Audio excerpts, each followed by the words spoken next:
Perhelatan Musabaqah Tilawatil Quran MTQ ke-34 tingkat Provinsi Sulawesi Selatan resmi ditutup di lapangan Pelangtikang, Kabupaten Maros, Sabtu malam. Tuan rumah Kabupaten Maros tampil sebagai juara umum dengan perolehan 560 poin, disusul Kota Makassar di posisi kedua dengan 400 poin, dan Kabupaten Pindrang di peringkat ketiga dengan 285 poin. Penutupan MTQ yang berlangsung sejak 12 hingga 18 April ini dihadiri unsur pemerintah provinsi, kepala daerah sesusul, Forkopimda, Kementerian Agama, Dewan Hakim, serta seluruh kafilah peserta. Kepala Kantor Wilayah Kementerian Agama Sulawesi Selatan, Ali Yafid, menyampaikan bahwa MTQ bukan sekedar ajang lomba, tetapi juga sarana membumikan nilai-nilai Al-Quran dalam kehidupan masyarakat. Ia juga mengapresiasi peningkatan kualitas pelaksanaan khususnya dalam hal objektivitas dan profesionalitas penilaian.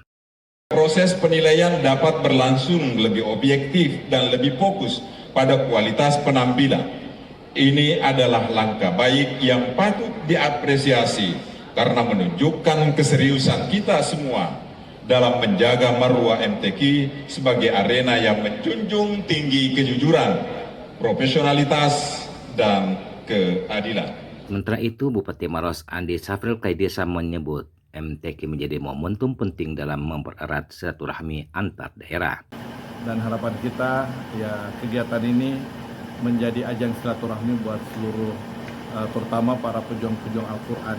Ya, kita berharap Maros ini bisa menjadi membumikan Al-Quran dan mendapatkan keberkahan dari kegiatan Musabaqah Tilawatil Quran. Apalagi alhamdulillah juara 1. Ini kesyukuran buat kami, padahal kami ini hanya ingin yang penting sukses acara. Tapi alhamdulillah kita bisa sukses acara dan bisa sukses prestasi. Pemerintah Provinsi Sulawesi Selatan turut mengapresiasi suksesnya penyelenggaraan MTQ di Maros serta berkomitmen mendukung pembinaan para juara menuju tingkat nasional. Secara keseluruhan, MTQ ke-34 Sulawesi Selatan di Maros dinilai sukses tidak hanya dari sisi penyelenggaraan, tetapi juga dalam memperkuat syiar Al-Quran dan kebersamaan masyarakat.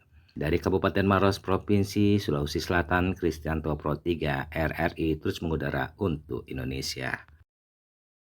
Informasi selengkapnya dapat Anda baca di portal berita kami rri.co.id dan jangan lupa untuk mendownload aplikasi RRI Digital di Play Store.